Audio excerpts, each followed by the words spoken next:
2 tahun lalu, aku dan tetanggaku mengikuti tes CPNS di kota C. Namaku Lina, dan tetanggaku bernama Risma. Kami adalah teman sejak kecil. Karena selain rumah kami bertetangga, umur kami pun hanya beda beberapa bulan, alias seumuran.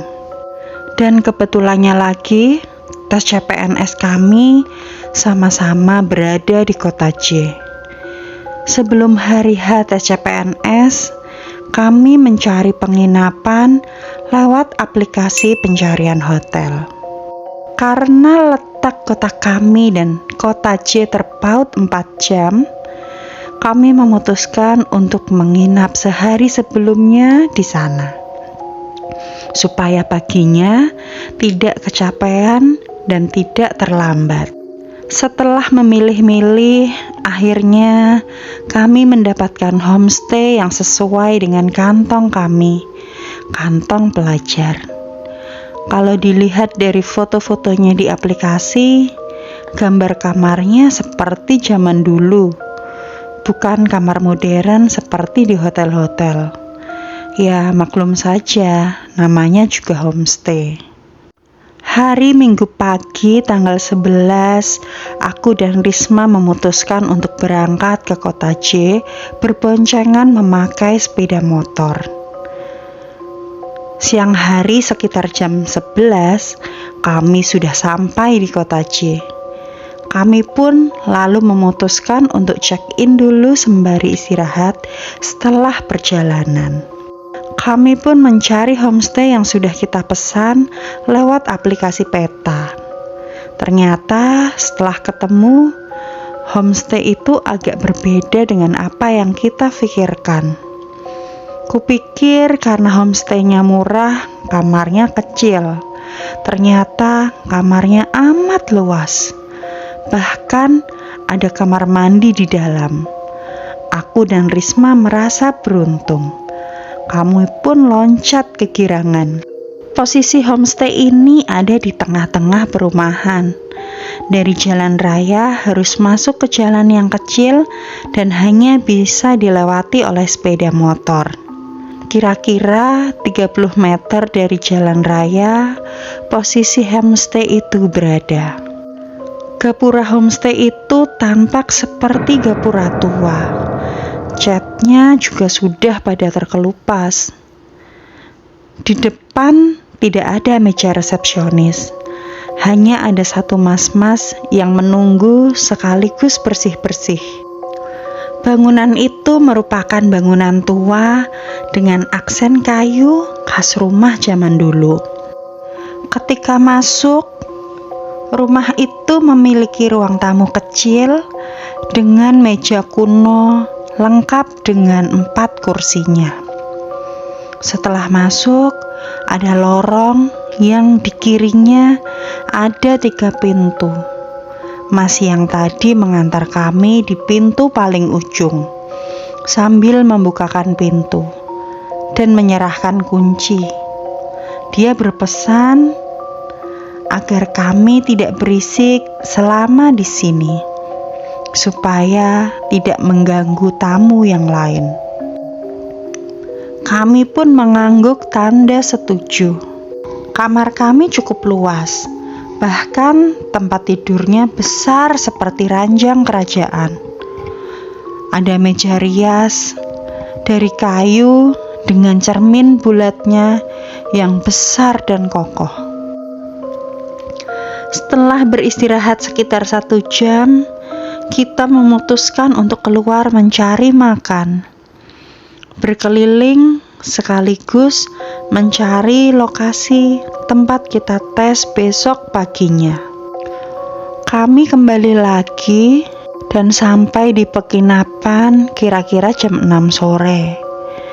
Begitu sampai, kita lanjut belajar untuk ujian besok. Diiringi lagu pop yang mengalun dari HP-ku. Tiba-tiba kamarku diketuk. Kubukakan pintu. Ternyata mas-mas penjaga tadi berdiri di depan pintu dengan mukanya yang cemberut. Kan tadi sudah saya bilang, Mbak, di sini nggak boleh berisik, katanya. Maaf Mas, jawabku. Setelah kututup pintu, ku kecilkan volume HP-ku. Mungkin musiknya terlalu keras. Setengah jam berlalu, Risma yang barusan mandi keluar dari kamar mandi sambil bersenandung. Tiba-tiba, tok tok tok, terdengar lagi suara ketukan. Bukain deh Ris, pasti mas-mas tadi marah lagi. Kamu sih nyanyinya kekencengan. Dibukakan oleh Risma pintu itu. Tapi anehnya ketika dibuka, tidak ada orang di luar. Dia pun lalu menutup pintu lagi. Masa cuma nyanyi dimarahin, aneh banget, bela Risma. Aku pun menjawab, ya karena suara kamu kayak pakai toa, kenceng banget. Kami pun lanjut saling mengejek dan bergurau. Lagi dan lagi ada suara tok tok tok. Aku dan Risma saling pandang. Siapa? Tanyaku. Tidak ada jawaban. Aku dan Risma enggan membuka pintu. Entah kenapa kami tiba-tiba merasa merinding. Bulu kuduk kami berdiri. Aku yang diliputi rasa takut langsung memutuskan untuk tidur saja. Ternyata Risma juga menyusulku naik ke atas kasur.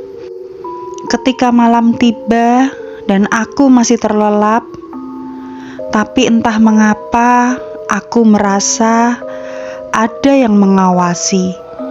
Hawa kamarku pun berubah menjadi panas dan pengap. Aku tak berani untuk membuka mata. Tapi kurasakan udara yang kuhirup semakin habis. Dadaku sesak. Aku tak dapat bernafas.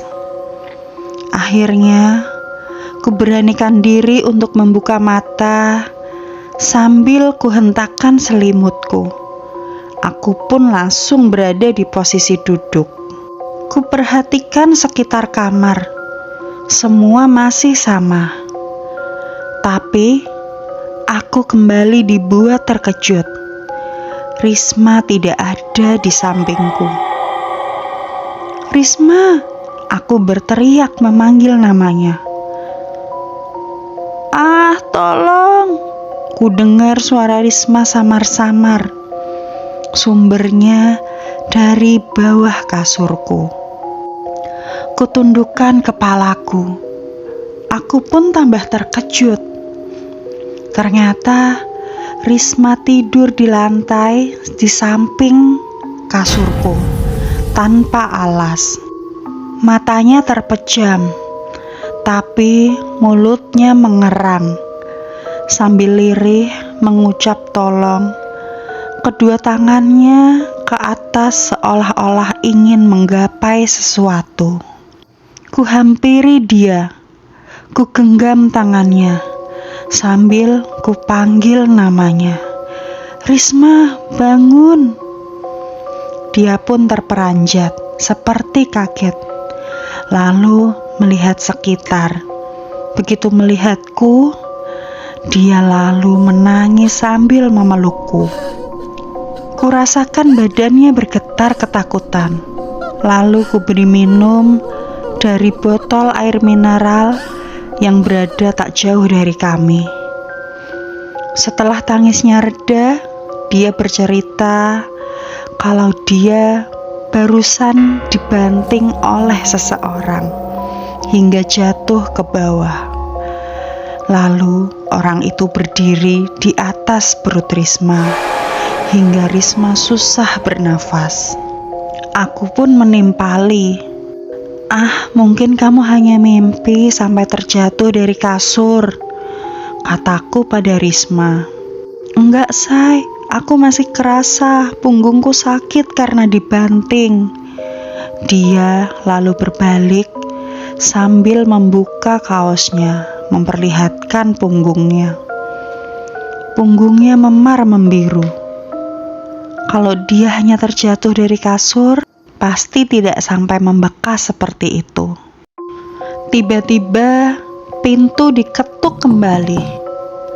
Ini pasti mas-mas penjaga yang hobi memperingatkan kalau kita sedang berisik. Setelah kubuka, ternyata yang berdiri di depan pintu adalah ibu-ibu setengah baya. Tanpa kusuruh, ibu itu lalu masuk ke kamar kami, lalu menuju kamar mandi. Dia memungut buntelan plastik hitam kecil di lantai kamar mandi. "Ini apa?" tanyanya kepada kami. Kami yang masih syok, terbata-bata dan bingung untuk menjawabnya. Dia berkata lagi, "Apa ini bekas pembalut?" Lalu tiba-tiba Risma menjawab, "Iya Bu, itu pembalut saya yang sudah saya cuci, tapi belum sempat saya buang keluar karena hari sudah malam. Rencana besok pagi baru saya bawa keluar." Setelah menghela nafas, ibu itu berkata, "Kalau di sini tidak boleh membuang pembalut di kamar mandi, bikin Eyang marah." Lalu dia keluar dari kamar kami sambil menenteng plastik itu. Setelah ibu itu keluar, kami tidak bisa untuk tidur kembali. Kami putuskan untuk mandi saja dan packing barang-barang kami. Paginya kami check out jam 6 pagi karena akan tes jam 8, sembari mencari sarapan dulu. Aku menyerahkan kunci kepada mas-mas penjaga. Aku bertanya, "Mas, semalam ibu itu siapa?" Dia menjawab singkat, "Dia yang punya homestay ini." Aku berpikir, kok tiba-tiba dia bisa masuk seakan-akan tahu ada masalah di sini. Aku pun tak mau memikirkannya. Aku dan Risma akhirnya bisa keluar dari wisma ini dengan selamat pun kami sudah senang. Dan seperti diduga, hasil tes kami tidak lolos. Ya mungkin karena kita banyak pikiran, jadi tidak bisa fokus dalam mengerjakan soal-soal. Apakah kalian mempunyai pengalaman yang sama denganku saat menginap di sebuah homestay?